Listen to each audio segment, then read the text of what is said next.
Tonight, on Night Rhythm, we're examining cortisol, often called the body's primary stress hormone, and how its daily rhythm quietly shapes your ability to fall asleep, stay asleep, and wake feeling restored.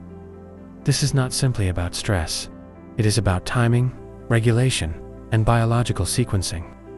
We'll break down how cortisol is supposed to behave across a 24-hour cycle, what disrupts it, and what you can adjust in real life to restore balance.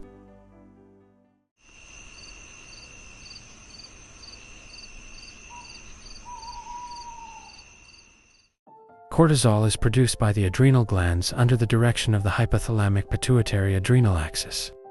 Its release follows a predictable circadian rhythm, not a random stress response. This rhythm is tightly synchronized with light exposure, sleep timing, and internal biological clocks distributed throughout the brain and body. In a stable system, cortisol begins rising in the early morning hours. Often between approximately 3 and 6 a.m., this rise prepares the body for waking by increasing alertness, mobilizing glucose, and gradually elevating blood pressure. This process is known as the cortisol awakening response. Peak cortisol levels typically occur within 30 to 45 minutes after waking. This is not harmful. It is necessary. It signals the brain that the sleep phase is complete and that metabolic activity should increase. Without this rise, morning fatigue and cognitive sluggishness become more likely. After the morning peak, cortisol gradually declines throughout the day.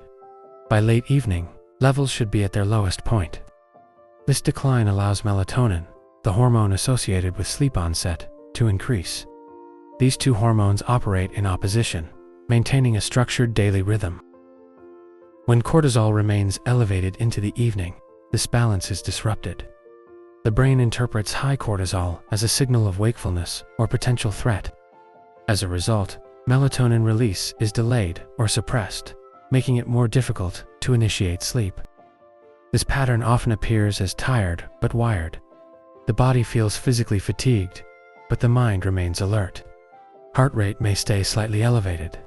Thoughts may become more active or repetitive. This is not a failure of sleep ability.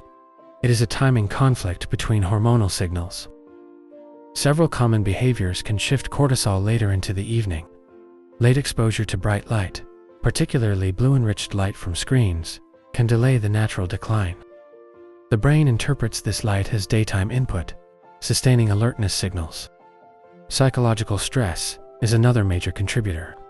When the brain perceives unresolved tasks or threats, cortisol secretion can extend beyond its normal window. Importantly, the brain does not distinguish well between physical danger and cognitive stress, such as deadlines or financial concerns. Irregular sleep schedules also play a role. When sleep and wake times vary significantly, the circadian system loses precision. Cortisol release becomes less predictable, sometimes rising too late or failing to decline appropriately in the evening. Caffeine intake can further complicate this system. While caffeine does not directly increase cortisol in all cases, it blocks adenosine signaling, delaying perceived sleep pressure. This indirectly keeps the body in a more alert state, often overlapping with elevated evening cortisol. One practical intervention is to stabilize your wake time. Waking at a consistent time anchors the cortisol rhythm, even if sleep quality is not yet ideal. Maintaining a fixed wake time helps retrain the timing of hormone release over several days. Morning light exposure is another effective adjustment. Natural outdoor light, within the first hour of waking, strengthens the cortisol awakening response. This reinforces the signal that daytime has begun, supporting a clearer decline later in the evening. In the evening, light reduction becomes equally important. Lowering indoor lighting and reducing screen brightness at least 1 hour before bed allows cortisol to decline naturally. This creates the conditions for melatonin to rise without resistance. Temperature regulation also interacts with cortisol timing. A slight drop in core body temperature supports sleep onset. Warm showers taken 1 to 2 hours before bed can assist this process by promoting heat loss afterward, aligning with the body's natural nighttime cooling pattern.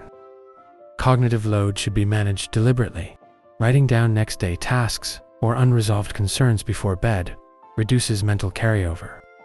This lowers perceived threat signals and can help prevent unnecessary cortisol elevation during the pre-sleep period.